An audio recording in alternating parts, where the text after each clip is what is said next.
যেটা উপর দিকে তুললে নিচের দিকে বের হয়ে যায়, নিচের দিকে নামাইলে উপর দিকে বের হবে। বাবা, আপনি মেহেরবানি করে ফেরত যান, আপনার জন্য দরজা খুলতে পারবো না। সঙ্গে সঙ্গে নবী এক টানে গায়ের চাদর খুলে জানলার পাশে গিয়ে বলে, ফাতেমা রে, একটু জানলার পল্লা খুলে দে মা, আমার চাদর পরে আমার সঙ্গে একটু দেখা কর। নবীর গায়ের চাদর পরে নবীর মেয়ে ফাতেমা যখন দরজা খুলে দেয়, নবী তাকায় দেখে ফাতেমা মাটির দিকে তাকায় ছোট বাচ্চার মতো কাঁদতেছে। রাসূল বলে, ফাতেমা, দুনিয়ার কষ্ট সহ্য কর, পালতু সিরুন আল হায়াতাদ দুনিয়া ওয়াল আখিরাতু খায়রু ওয়া আবকা।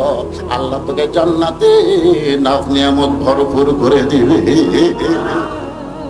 ফাতেমা রে, আজকে দুনিয়াতে বাবার জন্য দরজা খোলার পোশাক তোমার শরীরে নাই, বাবার গায়ের চাদর করে দরজা খুলে দিলেন। ও ফাতেমা, তিনটা আমল করবা।